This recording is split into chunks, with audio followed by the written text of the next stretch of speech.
PowerPlayChess, brought to you in association with Kagi. I'd like to show you two fascinating endgames from round 5 of Norway chess. In a moment I'll be looking at Praggnanandhaa against Caruana, but first of all, Magnus Carlsen playing white against Alireza Firouzja. Now Carlsen grinding away in this game. He's got the advantage of 3 pawns against 2 on the king side, a rook each. Now theoretically this is a draw. Carlsen's been going round in circles for a long time, but now he commits with his f-pawn. Looks a bit funny because there's no way that white can now create a passed pawn. But it's actually very clever. It gains space. And, well, let's see how Carlsen does it. I mean, his technique is incredible here. So first of all, he brings his king round via the queen side. Pawn comes up to g4. Rook e7. I mean, obviously black can only wait here. King d6 and rook e4. A rook check. The king goes back. That's an interesting moment. Back to f8. I think Firouzja was concerned about rook e7 and then the king will come across. King f8. Now, how would you play with white here? Carlsen's next move, I think, is absolute class. This position is still drawn, theoretically. I should emphasise that. But the way Carlsen manages to sort of create some doubt here is amazing. Okay, white to play, what would you do? It's tempting to play rook h7. But in this case, black maintains the rook on the e-file, preventing the king crossing over. Even if white takes here, this is just a draw. The rook is boxed in. Even though white has a 2-pawn advantage, this is just a draw. Watch what happens. So careful, rook g7 threatened. But now you keep checking the king. The king hasn't got any shelter. You check the king back. The only thing the king can do is to attack the rook. And now rook h1. That's the key move. So keeping that h-pawn under control. And if king g2, then rook h4, black is absolutely fine here. King g3, rook h1. And if rook g7, the king goes back. Black simply threatens to take the h-pawn. If the rook comes back in king f7, white makes no progress at all. And yeah, likewise, if rook here, then you just play king g8. No progress at all. Fascinating position. White 2 clear pawns up can make no progress. So Carlsen didn't make the obvious move rook h7. Instead he played rook b7. You know, he knows his endgames. He really does. Now, black could play king g8 here. But instead Firouzja plunged in, took on g4. But now the king crosses. Rook a4, good move. You need to be able to check from the side. So if king takes f6, then you just check. And you see the king doesn't really have any shelter there. So Carlsen played rook d7. So he's going to interpose with the rook. Rook a1 remains flexible. King takes f6. Rook a6, king e5. Now if the rook checks, then white's rook will simply interpose on d5. So rook b6, good move. Rook d6. Now, this next move of Firouzja's is extraordinary. He exchanged rooks. Unbelievable. Even if you've got no time on your clock, that's one move you don't make, because this is an extremely well-known pawn endgame. Well known to be simply winning for white. So I find it extraordinary that he exchanged. Rook b1. Send the rook to the other side of the board. Lots of checking distance. And you can still check from the side or perhaps from this side as well. And this is still a draw. But just look at a couple of things. I mean, rook takes h6. Now it's 2 pawns again. Still a draw. I mean, black still has to find some good moves here. But the crucial thing is that king lacks cover. And black is going to be able to check. That's still a draw. Tricky, but still a draw. This is an interesting variation. Instead of taking here, what about king f6? Well, watch how black defends. Don't go out that way. Keep in the corner. Keep on the short side. And there's a nice variation here. Okay, the king is shuffling up the board, but check. Now come back with the rook. Now watch what happens. This looks like black is in trouble. But you give a check.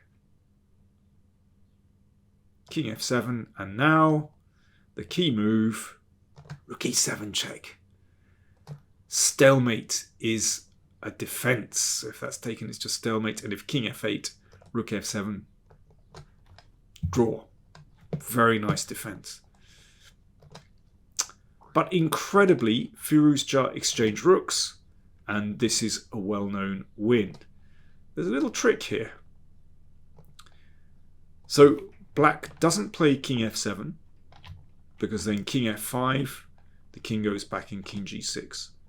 So black waits with king f8. Now, if king f5, king f7 keeps the white king shut out. So king f8. Now, white can't play here. That's a draw. But you just have to do a little bit of triangulation. Very well known. King f4. Okay. Now, if the king moves up, king f5 wins. So king e8. King e4, and that was the final move of the game. So let's just go through it. So king f7, king f5 wins for white. King f8, king e5. Now it is black's move. So if king f7, then the king comes in, you take the h-pawn, and that wins. Or here, if king e8, king e6, king f8, f7, and king e7.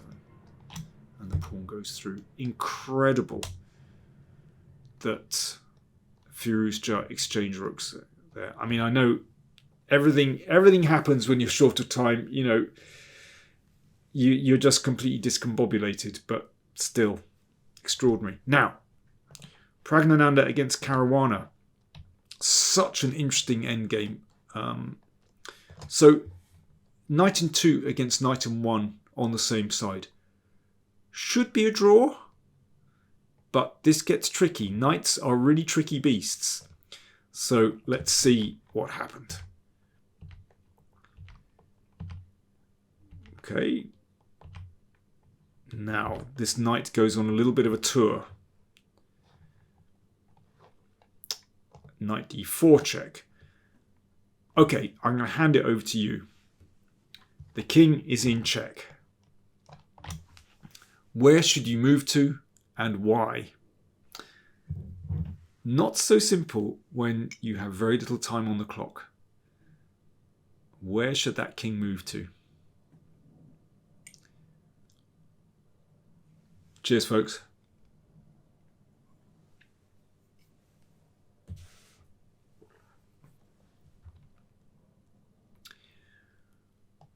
Caruana played king f6. It looks like a decent move to shut the king out. It's a losing move. Black has to play king f7. I think the point is that it leaves this square open for the knight. So if king e5, knight f6 hits that pawn, knight d5, white makes no progress here. I mean, this check is threatened, the knight comes back, king g7, knight f6, king g6, black is still absolutely fine here. Or let me see, after king f7, king f5, but then the king is checked away and again, black is fine.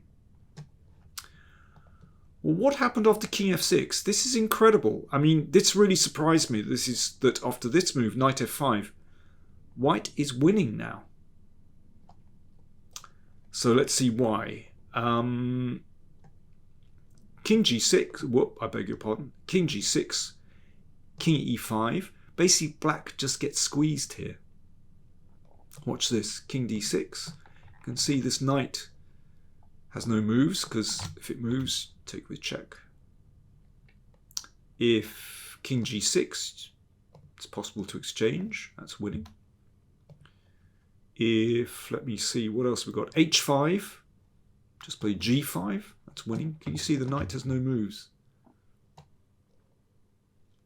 So yeah, king g6, king here, and knight f6. This is important. You play knight takes h6. Okay, so king g6 loses. In the game, king e6 was played. Still looks fine for black. This move puts black in Zugzwang. Yeah, that situation where however black moves, it compromises the position. For example, let's just go through all the moves. Well, if the knight moves, let's say here, then you take on h6. Okay, that's clear. h5, knight g7 picks up this pawn. King f7, king e5, you just squeeze. Keep going. King e6. I mean, black is painfully short of moves here. And finally, knight e7 will force an exchange of knights. In the game, king f6 was played and knight h6. Little tactic, just wins. If knight takes, then this is a winning pawn endgame. King e5. In the game, Caruana just ducked, played knight e7, but of course with two extra pawns connected, this is a win. Just got to be a little bit careful, but basically the king and the knight, once they get in the right positions, will just control everything. And here, Caruana resigned. That pawn is ready to roll down the board to get a queen, and you can see these pieces are just shut out of play. Really nice endgame from Praggnanandhaa. Beautiful squeeze. He's just showing in this tournament that he's an absolute class act. Incidentally, in the other game, Nakamura defeated Ding Liren. I mean, it was kind of sad. Great technique from Nakamura. I mean, he's just a wonderful technician. But yeah, I'm afraid Ding is a shadow of himself at the moment. So standings, it's very tight at the top. Nakamura, Carlsen and Ramesh Babu, they're the top three places. Praggnanandhaa, that is. It's still very tight indeed. So more coverage coming your way. Sorry for this report was a little bit late, but I hope you enjoyed it. Thanks for watching.